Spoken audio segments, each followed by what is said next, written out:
प्रभु श्री राम सरकार जब रामेश्वर के महान तट पर बाबा रामेश्वर भोलेनाथ की स्थापना कर रहे थे, एक श्रेष्ठ ब्राह्मण की आवश्यकता पड़ गई। कहां से लाए? और ब्राह्मण भी वो होना चाहिए महाराज जो परम वैष्णव हो और शिव का महान भक्त हो।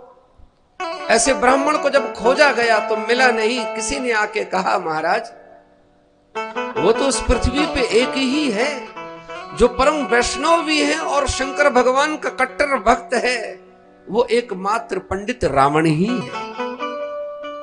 अगर आप कहें तो जाकर निवेदन किया जा सकता है। तो महाराज जाकर जैसे ही निवेदन किया कि पंडित जी, आपके जजमान प्रभु श्री राम एक बहुत बड़े शिव का अनुष्ठान कर रहे हैं, प्राण प्रतिष्ठा कर रहे हैं, जजमान की इच्छा पूर्ति के लिए आप जैसे ब्राह्मण का आशीर्वाद नितांत आवश्यक। तब रावण ने पूछ लिया, कहीं ये अयोध्या के राजकुमारी ही तो नहीं है? कहा, आपने ठीक समझा। तो कहा, वो तो वन वन में फिर रहे हैं, तो क्या सामग्री का इंतजाम हो पाएगा?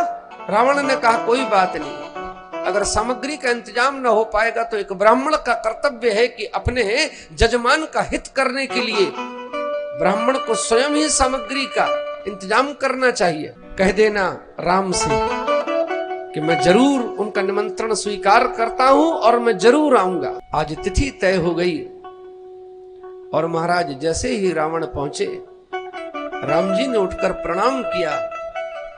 इन्होंने आशीर्वाद दिया कि हे राम, तुम्हारे मनोरथ पूर्ण हो। और जब महाराज सारी पूजन सामग्री सजा दी गई और जब भगवान की स्थापना और अभिषेक की बारी आई तो जजमान, आपकी स्त्री कहां है? तब तो महाराज दोनों भाई एक दूसरे की शक्ल देखने लगे। रावण ने कहा, चिंता मत करो, एक ब्राह्मण का कर्तव्य है कि अगर वो अपने जजमान का हित करना चाहता है महाराज, तो सारी सामग्री साथ में लेकर चलना चाहिए। तो महाराज, आपकी जानकी जी को भी मैं साथ में लाया। सीते, जाओ, जाकर वामांग में बैठ जाओ, लेकिन याद रखना ये छूट सिर्फ तुम्हें पूजन तक की मिली है। सोचिए साहब, क्या ऊंचा सनातन धर्म है, क्या ऊंची शान है सनातन संस्कृति की, क्या मर्यादाएं हैं साहब। और वो पूजन हुआ और पूजन जब समाप्त हुआ, पूर्ण हुआ, पूर्ण आहुति हुई, तब राम जी ने प्रणाम किया और कहा कि हे ब्राह्मण, हे महाराज, हे गुरुवर, मुझे आशीर्वाद दे। जिस कार्य के हेतु मैंने बाबा भोलेनाथ का पूजन किया है वो मेरा काम पूर्ण हो।